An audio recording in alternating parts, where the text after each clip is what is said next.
Hey everyone, welcome to This Explainer.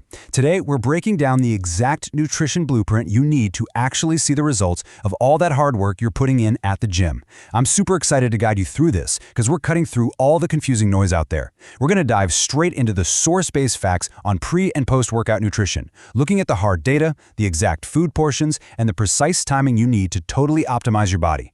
Let's get right into it. Okay, we got to start with a pretty stark reality check, directly from our source material. It says, if you're exercising hard but not taking proper pre- and post-workout meals, you will never see results in your body. Man, that's incredibly direct, isn't it? And you know, for so many dedicated folks out there, this is a massive point of frustration. I mean, you put in the hours, right? You lift the weights, you run the miles, but the mirror just isn't reflecting all that effort. Well, this source is telling us right off the bat that the workout itself, that's really only half the equation. Without the nutritional foundation to back it up, those results are basically hitting a brick wall. So that brings us to the ultimate question we're tackling today. What exactly is your body missing? If the sweat equity is there, where's the disconnect? Look, I want you to completely shift your mindset for a second. Try not to think about food just as meals anymore. Think of it as a highly specific biological solution to the stress you're putting your body through. Let's break down the chronological steps to fix this, starting before you even step foot in the gym. All right, phase 1, pre-workout fueling strategies. This is all about building your physical arsenal of energy. Now, what's genuinely fascinating here is the sheer exactness of the timeline.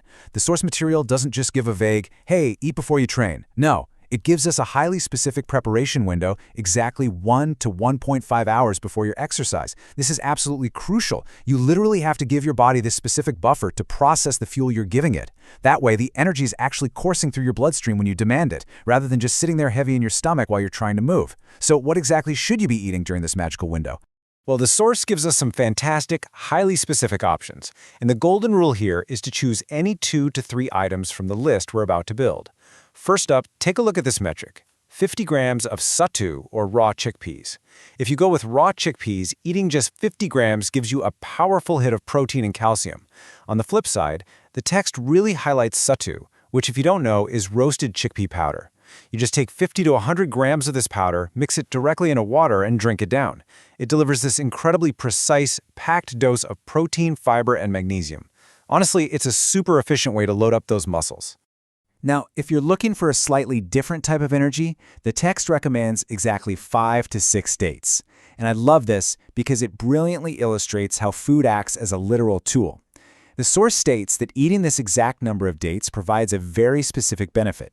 It guarantees, yes, guarantees, that you won't feel tired for 30 minutes during your exercise. It acts as a sustained energy release. You are quite literally eating to prevent that dreaded mid-workout crash. How cool is that? Okay, let's run through the rest of your pre-workout options. Remember, you just need to pick 2 to 3 of these to build your custom fuel combo. You could do green Moong dal, just soak it in water and eat it like the chickpeas for a stellar protein and fiber source. Or grab 2 to 3 types of dry fruits. We're talking raisins, cashews, pistachios, almonds for a quick burst of energy. Need something a bit heavier? The text suggests 2 boiled potatoes or sweet potatoes, which will absolutely load you up with vitamins, minerals, and potassium. For sustained carbs and fats, 2 to 3 rotis with a tablespoon or 2 of peanut butter is a perfectly balanced option. And finally, for a straightforward, excellent protein source, you can't go wrong with at least 2 boiled eggs. The beauty of this whole list is the variety, right? You can mix and match to find the exact combo your body responds to best. Just make sure you're getting it down 1 to 1.5 hours before you hit the gym. Moving right along to phase 2, post-workout recovery meals. This is where we shift to repair and replenish. So, you've fueled up, you've put in the work, you're sweating. Now, what is your body actually screaming for?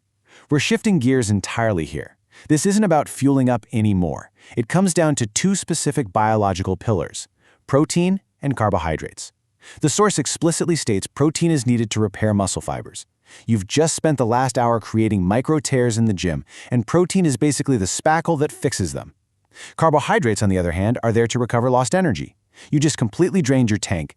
Carbs are what fill it right back up. Every single post-workout meal you eat must satisfy both sides of this equation. So how do we actually achieve that balance? Well, the text gives us some super clear directives. First option, 3 to 4 bananas with half a liter of milk. And check out this highly specific, fascinating little detail from the source. It says to choose small bananas because they actually pack more energy. Actually, that's a fantastic tip for maximizing your carb intake without feeling overly full. Now, if you need to hit that protein pillar for muscle tissue recovery, 2 to 3 boiled eggs are highly recommended. And finally, a good old bowl of oats is listed as another excellent, super reliable post-workout option to round out those nutritional needs. Okay, listen up, because here is a crucial caveat, and honestly, a wildly common mistake. If you're using protein powder, the absolute hard and fast rule from our source text is to mix it with water, not milk. Why? Because milk actually slows down your digestion. Remember what we just talked about? Your body is begging for immediate repair. Mixing your protein with water ensures those nutrients completely bypass slow digestion and get shuttled into your damaged muscle fibers as quickly as biologically possible. Seriously, it's a game changer. Finally, we hit phase 3, perfecting your meal timing. This is how we align all this science with your actual life. The text offers a brilliant, highly practical application to make sure you actually follow through on these recovery meals. Let's say you're a morning workout person. Well, simply make your regular breakfast your post-workout meal. You don't need to force down an extra meal, just upgrade the one you're already eating. The source suggests integrating high-protein, high-carb foods right into that morning routine. We're talking soybean, paneer, or roti with a bit of ghee. Now, if you work out in the evening, the exact same logic applies to your dinner. Just make dinner your primary recovery vehicle. By baking these high-protein, high-carb recovery meals into your existing daily routines, you completely remove the friction. It makes it incredibly easy to give your body exactly what it needs without overthinking it.